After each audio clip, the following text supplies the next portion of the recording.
দর্শক আসসালামু আলাইকুম। কানাডা থেকে আমি সাকিব। আজকে আপনাদের আবারও স্বাগত জানাচ্ছি। আমেরিকার প্রেসিডেন্ট ডোনাল্ড ট্রাম্প গতকাল একটি সিদ্ধান্ত নিয়েছেন যে তিনি ডব্লিউএইচও থেকে, ওয়ার্ল্ড হেলথ অর্গানাইজেশন থেকে বেরিয়ে আসবেন। এবং তার এই ঘোষণা আহ, বিশ্বের স্বাস্থ্য ব্যবস্থায় কিন্তু একটি বড় ধরনের প্রভাব পড়বে। যে প্রভাবটা পড়বে সেটা কিন্তু এখন আমরা ভাবতেও পারছি না কোন ধরনের একটি প্রভাব পড়বে। তো এই ধরনের প্রভাব নিয়ে আসলে বিশেষজ্ঞরা আলোচনা করছেন যে তিনি যদি সেখান থেকে বের হয়ে যান, অর্থাৎ ইউএসএ যদি সোজা বাংলায় সেখানে যদি ফান্ডিং না দেয়, তাহলে বিশ্বের স্বাস্থ্য ব্যবস্থা একটি বড় ধরনের হুমকির সম্মুখীন হবে। আপনারা জানেন যে ডব্লিউএইচও পৃথিবীর বিভিন্ন দেশে কাজ করে এবং পৃথিবীর বিভিন্ন দেশের এই অসুখ বিসুখ নির্মূলে আহ, আহ, টিকাদান কর্মসূচিতে কাজ করে, বিভিন্ন ভ্যাকসিনেশন প্রোগ্রাম নিয়ে কাজ করে। বাংলাদেশ, আফ্রিকা সহ পৃথিবীর বিভিন্ন আহ, নিম্ন আয়ের দেশগুলিকে তারা সাহায্য সহযোগিতা করে থাকে এবং এর যে ফান্ডিং, সেই ফান্ডিং এর একটি বড় অংশ দেয় আমেরিকা দেয়। এবং এই ফান্ডিং এর যে আসলে মোটা দাগের যে এই টিকা বা এই হেলথ সেক্টর কাজ, এগুলোও না।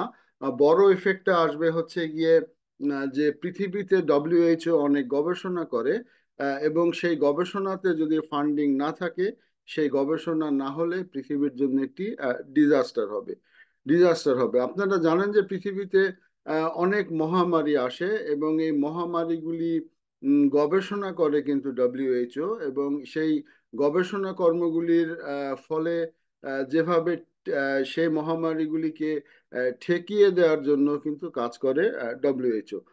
আপনারা জানেন যে প্রধানমন্ত্রী আমেরিকার প্রেসিডেন্ট ডোনাল্ড ট্রাম্পের প্রথম মেয়াদে সে ডব্লিউএইচওর উপরে ফান্ডিং বন্ধ করে দিয়েছিল বা অনেক কমিয়ে দিয়েছিল, এবং সেই সময় সে স্বাস্থ্য সংক্রান্ত গবেষণাগুলি বন্ধ হয়ে গিয়েছিল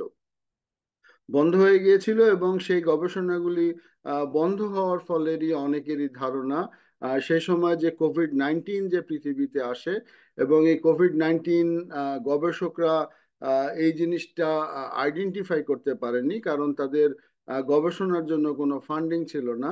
যার ফলে ধারণা করা হয় যে মার্কিন যুক্তরাষ্ট্রের সরে আসার ফলে গবেষকরা গবেষণা করতে না পারার ফলে কিন্তু পৃথিবীতে পৃথিবীতে কোভিড মহামারী এসেছিল।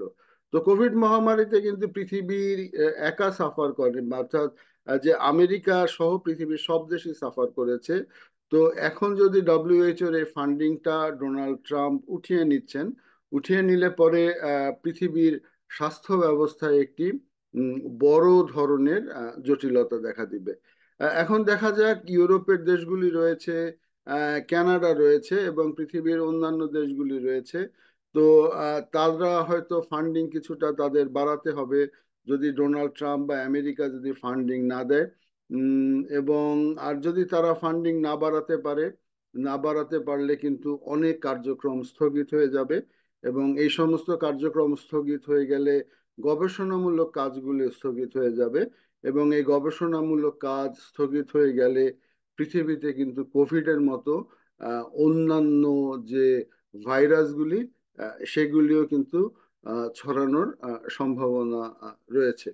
আসলে পৃথিবীর ভারসাম্যটাই ডোনাল্ড ট্রাম্প দিনে দিনে এই 2 দিনে তিনি নষ্ট করে দিয়েছেন। সারা পৃথিবীতে একটি আতঙ্ক। তবে ওনারও মনে রাখা উচিত যে পৃথিবীর সব দেশ যদি একসাথে থাকে, উনি যদি অন্য জায়গায় থাকে, ইউএসএ কিন্তু পৃথিবীর বাইরের কোনো কিছু না, পৃথিবীর মধ্যেরই একটি দেশ। তো উনি হয়তো এখন গরম গরম ক্ষমতায় আছেন, অনেক সিদ্ধান্ত নিচ্ছেন। এই সিদ্ধান্তগুলি পরবর্তী সময়ে ওনার জন্য ক্ষতির কারণ হতে পারে। তো ধন্যবাদ দর্শক, এতক্ষণ সঙ্গে থাকার জন্য। আগামীতে আবার নতুন কোনো বিষয় নিয়ে দেখা হবে। সে পর্যন্ত ভালো থাকবেন। আসসালামু আলাইকুম।